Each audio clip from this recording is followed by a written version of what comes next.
आता एक हृदय पिळवटून टाकणारी बातमी आहे।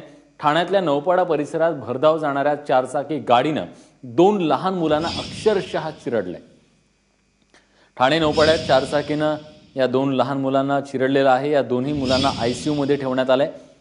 गणेश ठाकूर आपले प्रतिनिधी आहेत आपल्यासोबत आहेत। गणेश, या आरोपीला अटक केली गेली आहे का? कोण आहे तो? विलास हा व्यक्ती एक शाळेत शिकवणारा शिक्षक आहे आणि याची वॅगनार गाडी होती। हा शाळेतनं आपल्या घरच्या दिशेला जात होता त्यावेळेस नौपाडा या परिसरात ही घटना घडली।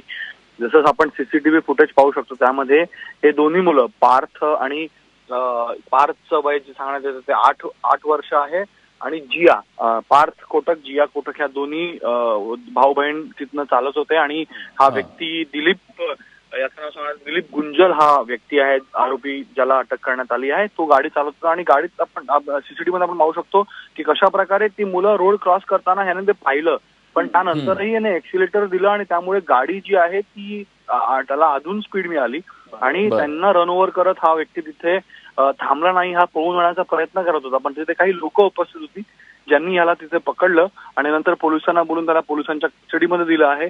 पार्थ आणि जिया या दोघांची कंडिशन जी आहे ती क्रिटिकल सांगण्यात येते। पार्थला मल्टिपल फ्रॅक्चर झालेले आहेत, जियालाही स्कल फ्रॅक्चर आहे।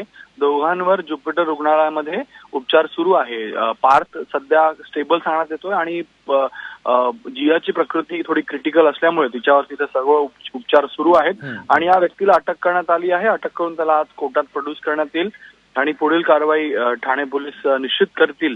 पण ज्या प्रकारे ह्या व्यक्तीनं आधी गाडी चालवत असताना तिथं जो आहे खूपच नॅरो असं ती जागा होती, छोटीशी अशी ती गल्ली होती, तिथनं एवढा स्पीडनं जाण्याचं कारण काय किंवा त्याने ब्रेक का अप्लाय केले नाही हा प्रश्न आहे। आणि धडक दिल्यानंतरही तो त्यांना तो गाडी जो आहे त्याने ऍक्सिलरेट केली, भीतीमुळे त्याने ती गाडी ऍक्सिलरेट केली ज्यामुळे यांना जो आहे जास्त नुकसान झालं आहे।